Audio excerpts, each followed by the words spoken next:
Aries, hi! Welcome to Mr. Queen PH at ito ay isang timeless love reading para sa inyo. So anytime na mapanood nyo to, as long as makaka-resonate kayo, this reading is for you. So this is you and your person. So tignan natin ang energies around you and your person. Okay, let's see.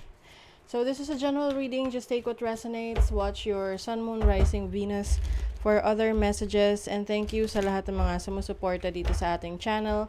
Just a reminder, gamitin nyo lamang ang reading na to bilang gabay. Pa-follow, like na rin ang ating Facebook at TikTok. Lahat po yan, Mr. Queen PH. Like, share, subscribe, turn on post notifications para lagi kayong updated sa ating mga readings. And if you're interested in private readings, meron tayong link sa description at sa pinned comment. Paki-check nyo na lang.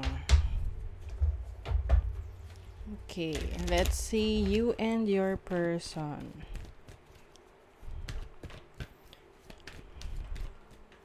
For Aries.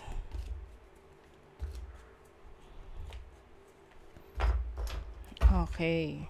So, meron ditong medyo nagkakasawaan, no? Or maaring in the past, excuse me, in the past, medyo may mga expectations kayo sa isa't isa na hindi na ibibigay ng bawat isa. Oo. So, parang iniisip nyo if you feel that worth it pa ba na magstay sa relationship na to.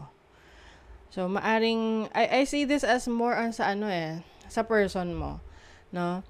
Maaring yung person mo, may mga expectations sa'yo, tapos, hindi mo na ibibigay, and then, ikaw naman, meron ding expectation meron ka ring expectation sa person mo, hindi niya na ibibigay.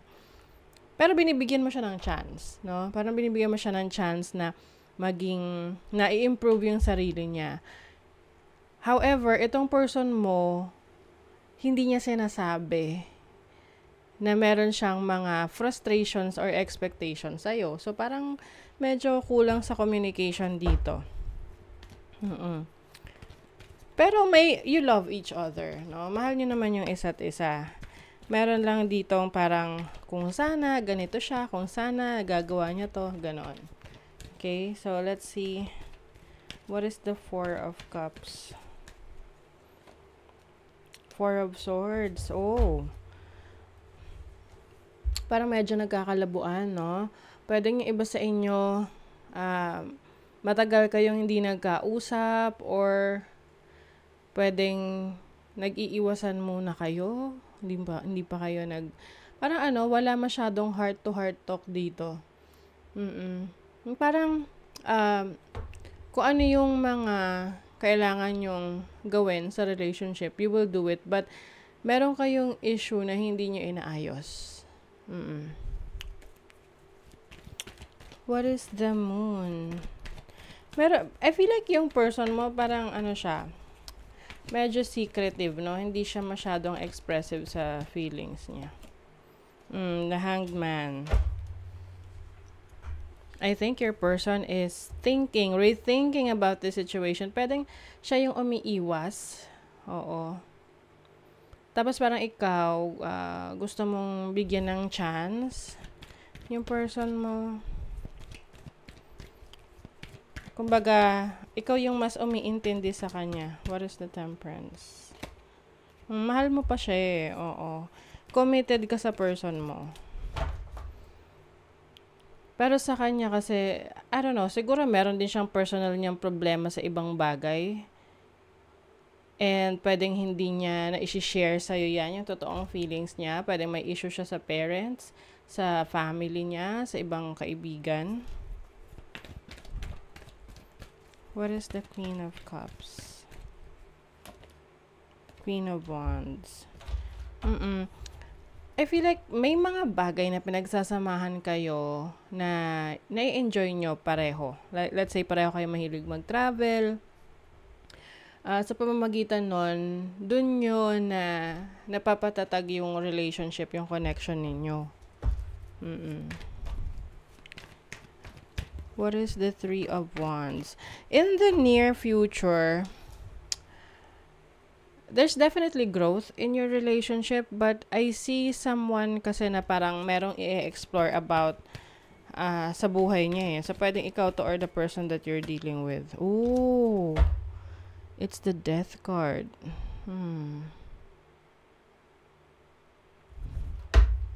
Oh, look at that. 8 of Cups. Okay, yung iba sa inyo, pwedeng magkaroon ng ending sa relationship, separation.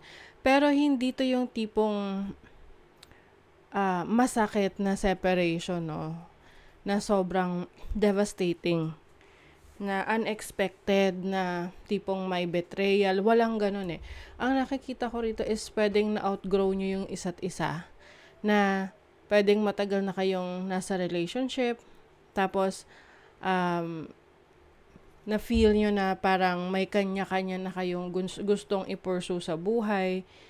And both of you are not supporting each other. Hanggang sa sinubukan nyo pa rin na ipagpatuloy yung relationship. But, mukhang parang nag-iiba ng landas, no? Oo, as you mature, as you grow. So, possible in the near future, kahit mahal mo pa itong person na to, you might give up or you might give this person a chance na to be on their own, no? You know. May love pa rin eh. Kaya lang it seems na pwede tong related sa career. Someone wants to be successful. Meron pa siyang ibang potentials na gusto niyang subukan. Kaya alam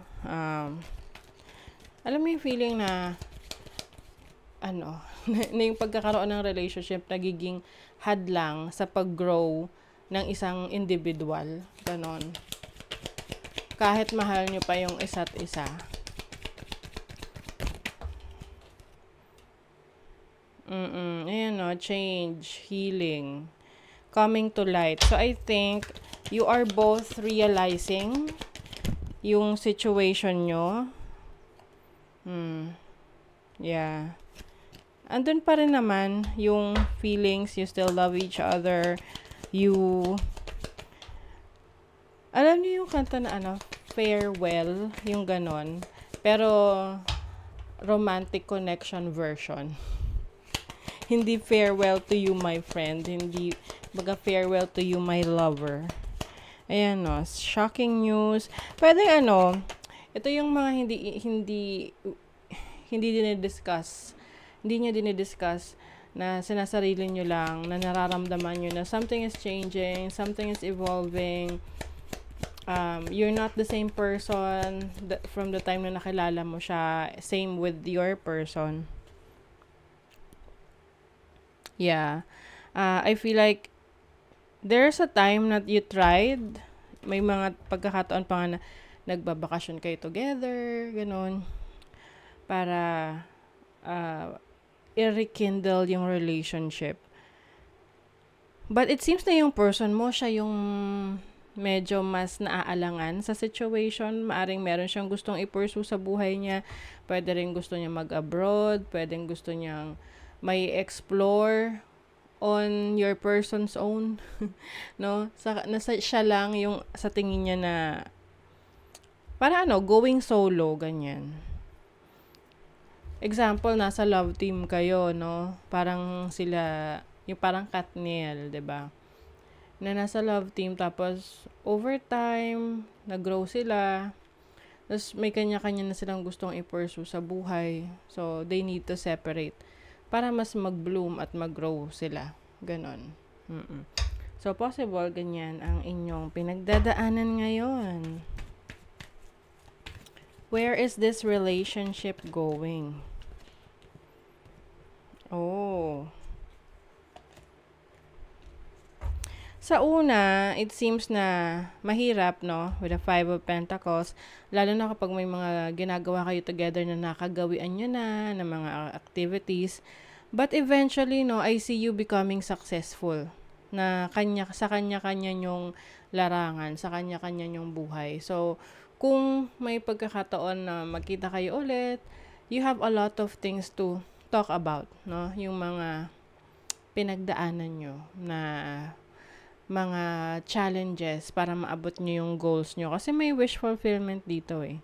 May happiness. But I don't see you na na kayo yung mag-end up together. Okay?